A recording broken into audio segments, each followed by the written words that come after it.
সমন্বয়কদের ফুল দিতে যায় আমি আসলে যেভাবে বিপদেটা পড়লাম। হ্যাঁ, আমি জানি একজন সমন্বয়ক আছে ফরিদপুরে, আসলে তারা আমি ফুল দিতে গেছি, ফুল দিছি ভালো কথা, তার একটা ফুলের মালা আমি দিছি ভালো কথা, কিন্তু এই যেই নাকি আমি তার ফুলের মালাটা দিছি এর রাইতেই আমার বাড়িতে হামলা হয়েছে ভাই। হ্যাঁ, তুমি ওরে ফুলের মালা দিলা, ওকে সমন্বয়ক নাকি? হ্যাঁ, ওরে ফুলের মালা দিলা, ওকে সমন্বয়ক নাকি? এই যে একটা চাপ ভাই, এই চাপটা আমি কীভাবে সামলাবো কোন? এখন আসল সমন্বয়ক খুঁজে পাইতে আমার বেগ পাইতে হইতেছে যে আসলে আমি কারে ফুল দিলাম আর কে সমন্বয় করলো, এই যে ব্যাপারটা এটা আমি আসলে কেমনে খতিয়ে দেখবো যে আসলে এটা কে আসলে মূল সমন্বয়ক।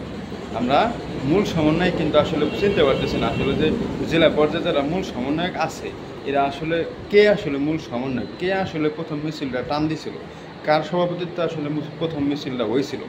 এই যে যেটা বিপদ, এখন তো আমি একটা ফুল দিয়ে তো বিপদে পড়ে গেছি। এখন আমি যদি ঘরে ঘরে ওরকম সকল সমন্বয়কদের ফুল দিতে যাই তাহলে তো আমার বাড়ি বিক্রি করতে হবে, গরু বিক্রি করতে হবে, ছাগল বিক্রি করতে হবে। কী যে একটা বিপদে পড়ছি, এদের এই যে একটা ফুল দিয়ে আমি মাথা নষ্ট হয়ে গেছে। কয়জন সমন্বয়করা আমি ফুল দিই কোন দিই, যারা সমন্বয় প্রত্যেকেই সমন্বয়ক দাবি করতেছে।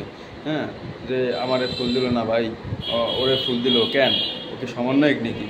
এই যে বিষয়গুলো, এই বিষয় নিয়ে আমি আসলে টেনশনেই আছি, আমার তো ঘুম আসতেছে না ভাই। হ্যাঁ, কী করবো যে আসলে কেউ যদি হামলা করে বসে যে ফুল দিলাম না, ফুল দিলাম না, ও তো সমন্বয়ক ছিল, মূল সমন্বয়ক, ও যদি আমার হামলা করে বসে, ভয় আছে ভাই, ভয়।